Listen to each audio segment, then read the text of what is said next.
Hi everyone, good Tuesday afternoon and welcome to GoLocal Live. I'm GoLocal News Editor Kate Nagel. Thanks for tuning in for the 4 o'clock news and politics show. We'd like to welcome a familiar face, John Kosmarski with Efficient Capital Strategies. Thanks for joining us today. Thanks for having me, Kate. Always ready, willing, and able to come and give us the latest with the stock market and what's in the news this week. Of course, all eyes on the Federal Reserve tomorrow and what they're going to do. So let's start with the Fed. Yes, tomorrow we have a meeting. We have a press conference.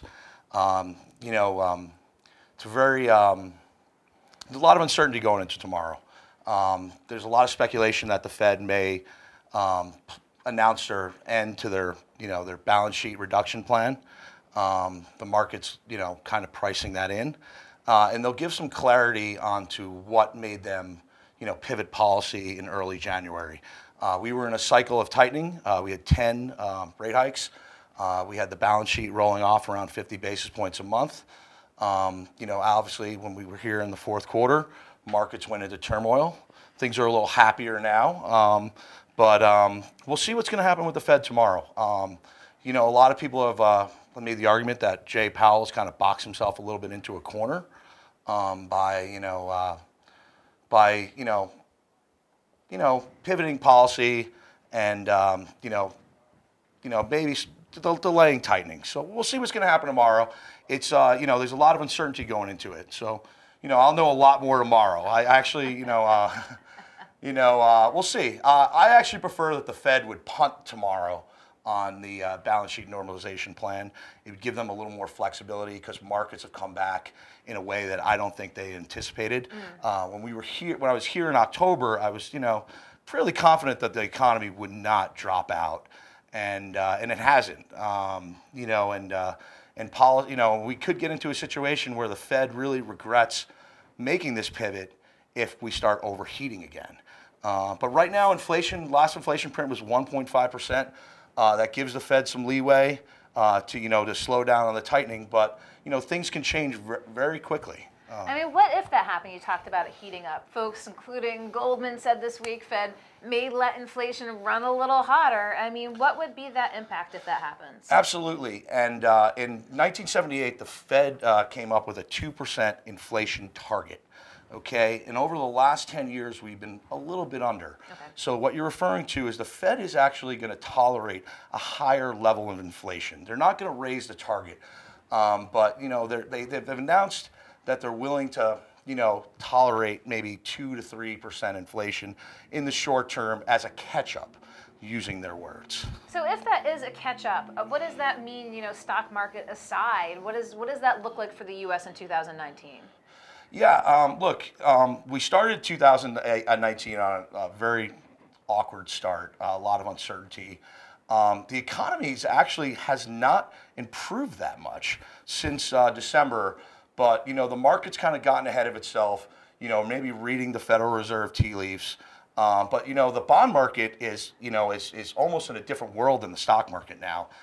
It's pricing more of the negative side of what's going on with economic data. We're going to see GDP, shutdown related around 0.4%. We're going to see that around the world. We are seeing some economic data in China soften.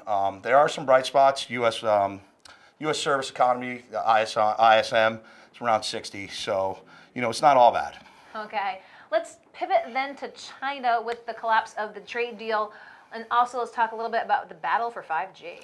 Yes, and this is really what's going on behind the scenes in the China deal. Today, we had a headline come out from the U.S. trade rep that they're further apart on intellectual property. The battle for 5G and Huawei is a hot button issue.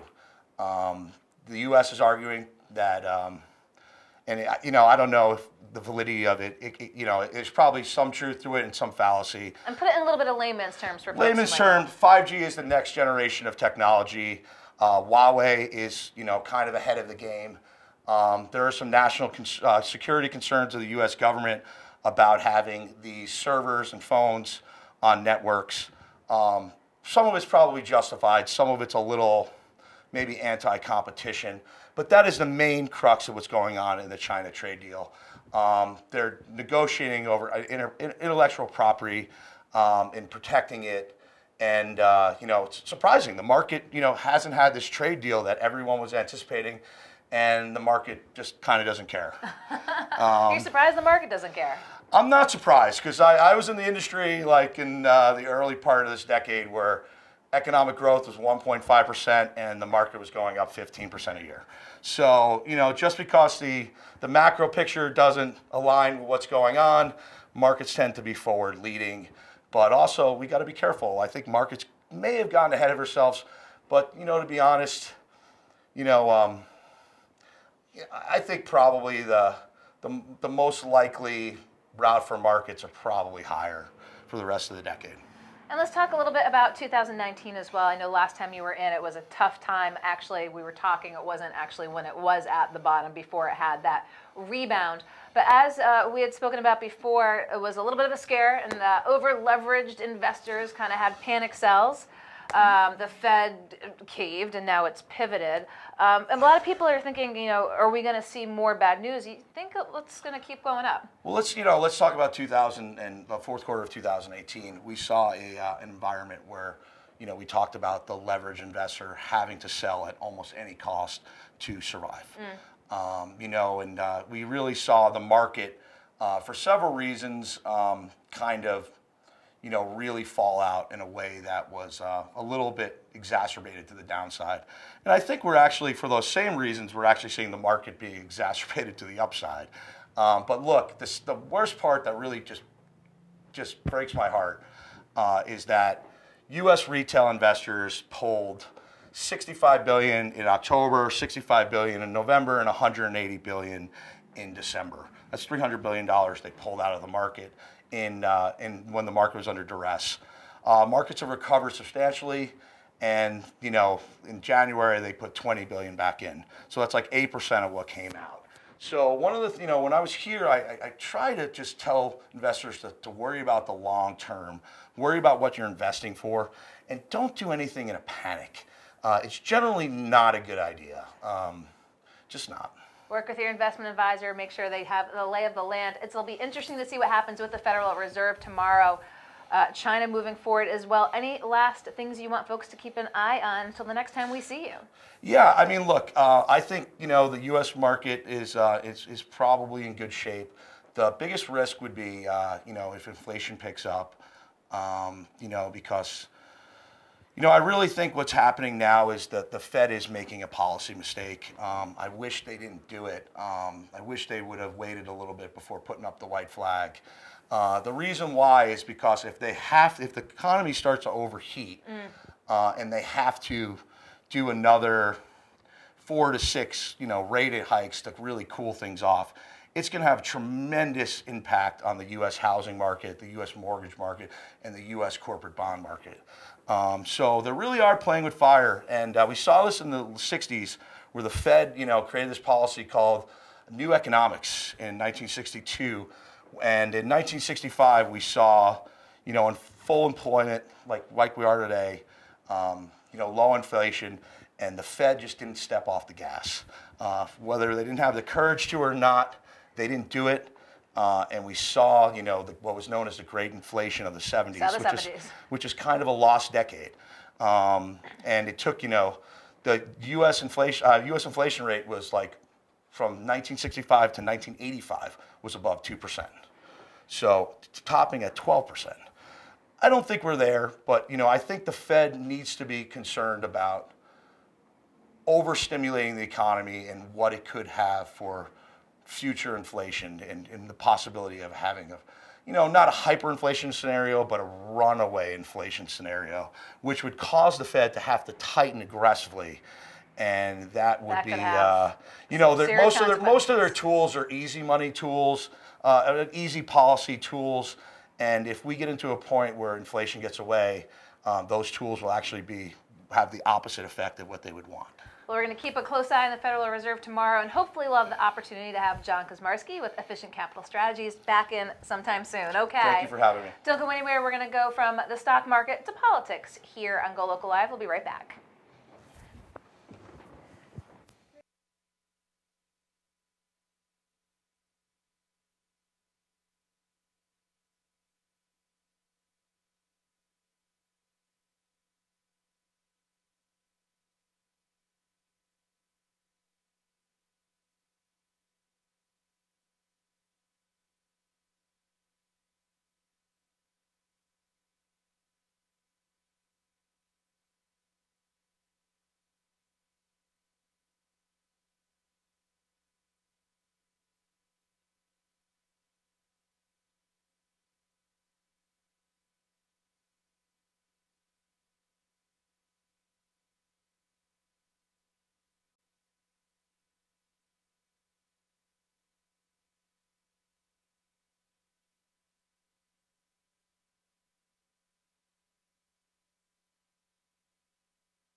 Hi, everyone. Welcome back to Go Local Live. I'm Go Local News editor Kate Nagel. Thanks for joining us this Tuesday afternoon. Want to thank John Kazmarski with Efficient Capital Strategies here in Providence on the eve of the Federal Reserve about to make some major announcements tomorrow, what he projects moving forward. Want to get a lot more local here. Want to talk with Mike Senhouse with the Rhode Island Center for Freedom and Prosperity. Thank you for coming in today. Great to be back, Kate. I appreciate your coming back. It was a very timely pitch to want to come back into the studio to talk about something that the center has pushed for here in this General Assembly session. As Go Local and others have written about, ours was called that Retail Armageddon, what we're seeing Yep. with the closure of a number of retail establishments locally and across the country. The center has been advocating not for legislation, for following the letter of a law that has been enacted. This has to do with that remote sales tax, the internet sales tax, that when enacted was at 7%, but in the law said at some point in time was going to go back to 6.5, which it doesn't look like there's any appetite in the state to do as required by law. Republican lawmaker Representative Nardone came on Go Local Live at the State House last week to talk about this.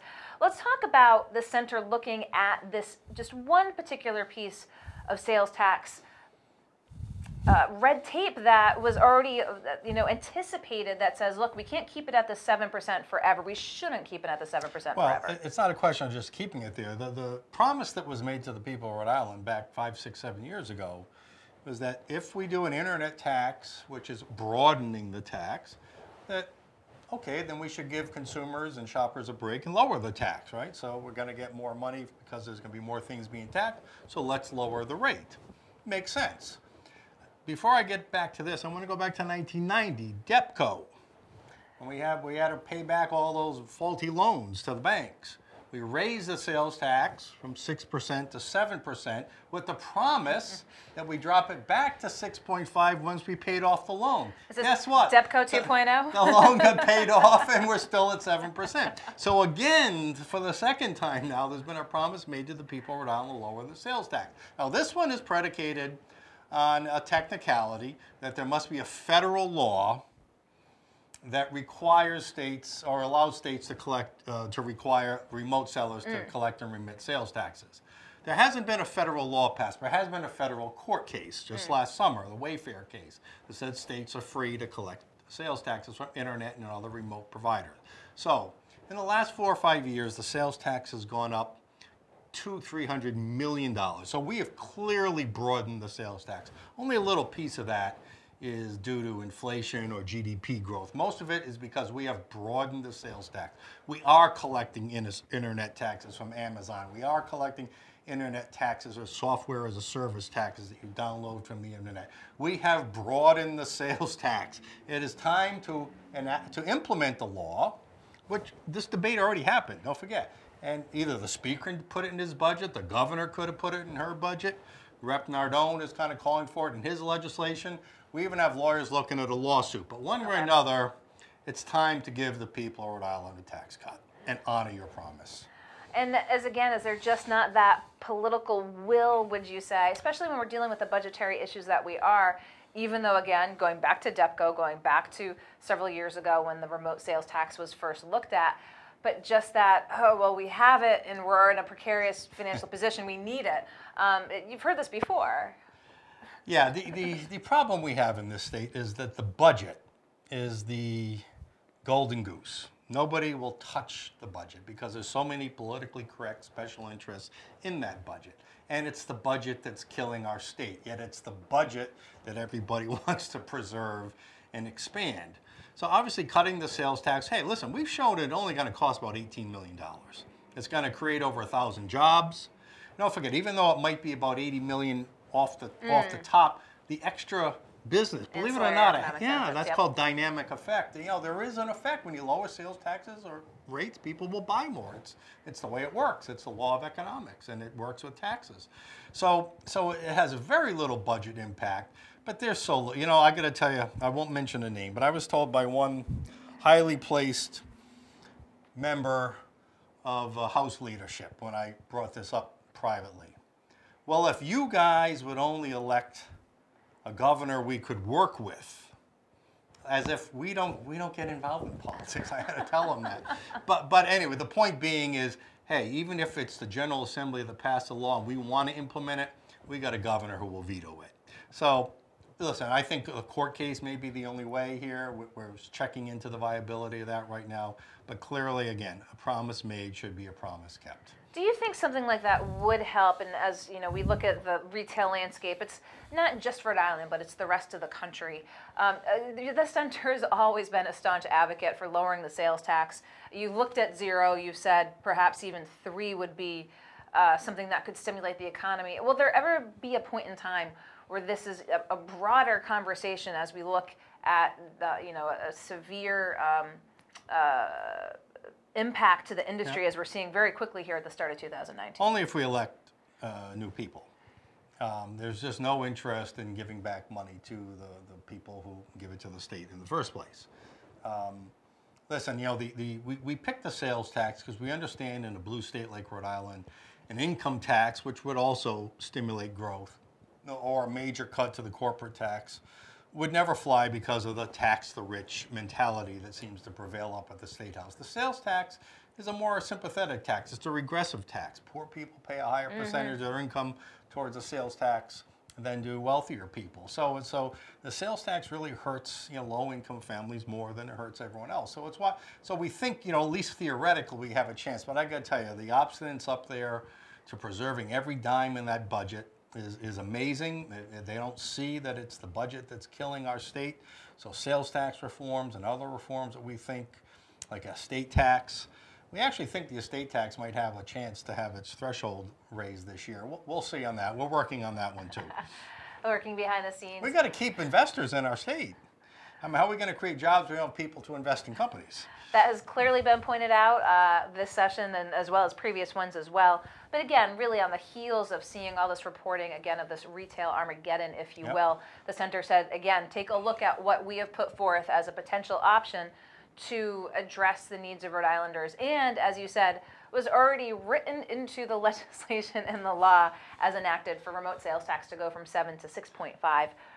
So we're going to keep an eye on that. We'll provide a link. Representative Nardone, again, joined us at the State House last week to talk about this. But really the impetus really from the center is what was the driving force behind having legislators revisit this. Yeah, and again, we appreciate the bill that Rep. Nardone put in, but we think the existing law as it stands now triggers that sales tax cut. And we just hope, we're trying to educate lawmakers. Again, the federal example should show us the way. We've cut taxes federally, we cut regulations federally, and we've got the best jobs numbers we have seen in decades, if tens of decades, and we've got income rising. It's the way to go if we want to turn things around in the state, and someday we hope we'll find somebody in a position of power who will listen closely to us. Well, I appreciate your taking the time to come here in the studio as always, and I'm sure we'll have the opportunity to talk with you soon. Mike Stenhouse with the Rhode Island Center for Freedom and Prosperity. Don't go back. We're going to go from news and politics to health and nonprofits and Bloody Marys here in Can I stay for that? Go Local Live. You might want to stick around. Don't go anywhere. It's the New England. Was that?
Hi everyone, welcome back to Go Local Live. I'm Go Local News Editor Kate Nagel. Thanks for joining us this Tuesday afternoon here in downtown Providence.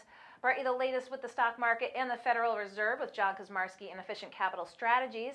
Also, Mike Stenhouse talking about a reduction in the remote sales tax as we talked politics. But now we're going to talk nonprofits and Bloody Marys. Rich Pizzillo with the New England Hemophilia Association, thank you for coming back in. Thank you so much for having us, Kate. Hard to believe it was just about this time last year. It was the first Bloody Mary, Providence's best Bloody Mary competition to benefit New England Hemophilia Association and specifically families and youth for summer camp opportunities. Now it's year 2. Yes. You've moved to a bigger venue. Last year was at the arcade. This year now at the Roger Williams Casino on April 13th. Let me have you tell folks again how this bigger and I don't want to say better because last year's was great, Yeah. but how it's going to be this coming April for the New England Hemophilia Association. Sure, no, absolutely. But thank you so much for having us on. So it's a second annual Best Bloody Mary competition here in the city of Providence. So last year we had 9 bars. This year we have 13. As Kate mentioned, the venue is larger. We are partnering with the Parks Department to hold it at the Roger Williams Casino from 11 to 2. We also have food trucks coming out this year, so your ticket includes $5 off any of your purchases at one of the 3 food trucks. All the food trucks are red, so it goes with the Did you cost. make to choose that on purpose? Yes, those are all. You have to be a red food truck. Absolutely, absolutely. But it's in partnership with the Providence Food Truck events, Rhode Island Food Fights, and Tito's Vodka. So it's a great event that really helps to raise awareness about a condition that's not often talked about, which is bleeding disorders. So hemophilia affects only about 100 people in Rhode Island, which is, you look at the population just over 1 million, and you have only 100 people. But other bleeding disorders like von Willebrand's can affect up to 1% of the population. So it does affect a good number, but oftentimes cancer, diabetes are so important, so talked about, but this really helps to raise awareness about those living with these rare, expensive, in some ways life-threatening conditions.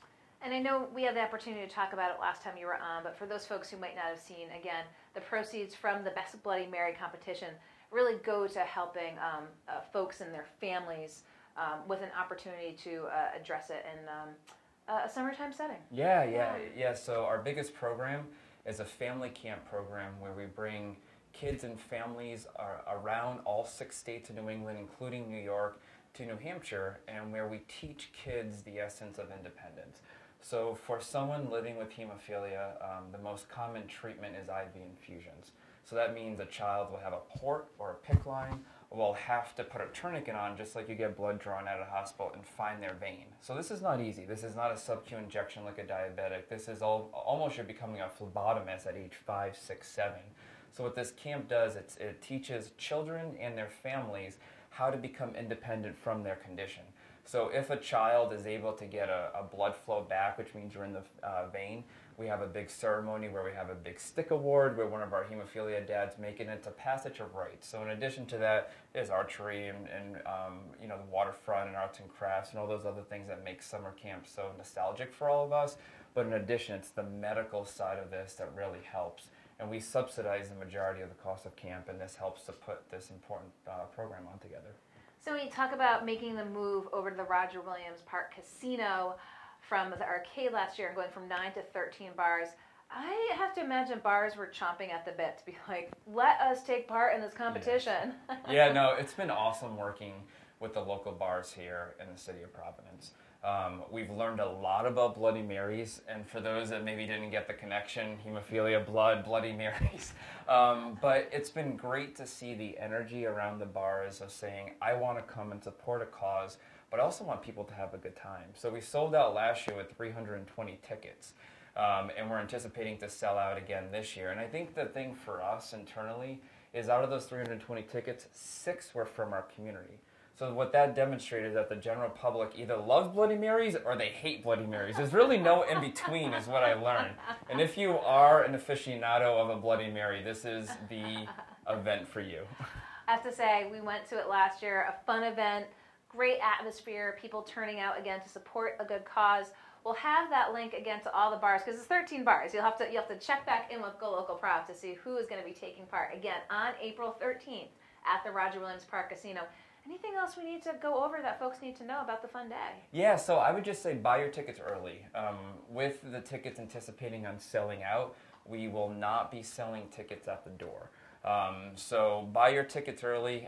Again, $5 of every ticket not only gets you a sampling of the Bloody Marys and the garnish, it also gets you $5 off any of the food trucks that are there. There will be live music. There will be games outside. We're going to have really cool T-shirts this year to sell so that you can raise awareness outside of the event itself. Oh, very good. And there will be raffles too. So all the bars are contributing gift cards and the local businesses so you can participate in helping to spread the cause even more. Okay, again, 9 bars, 213. You talk about the garnishes. I mean, it's so known in like gosh, the Bloody Mary communities of like, you see them, it's like a cheeseburger, piece of pizza, olives, but you know, you almost get a little appetizer right in itself totally just by the garnishes, because there's a sense of pride by the bars to say like, here's a little shtick, like here's our angle. We might have some kimchi, or we might give it this little flavor. Absolutely. So if you like Bloody Marys, really consider coming out on April 13th. But as Rich said, buy your ticket early because there will be no tickets at the door. So for Providence's Best Bloody Mary competition to benefit the New England Hemophilia Association and families around the region, Rich Pizzillo, I appreciate you taking the time to come on in. Appreciate it. And thanks for tuning in for news, politics, and nonprofits and more. Tomorrow at 3 o'clock, Laura Afonso will be back with food and drink here on Go Local Live. We look forward to seeing you. I'm Go Local News Editor Kate Nagel.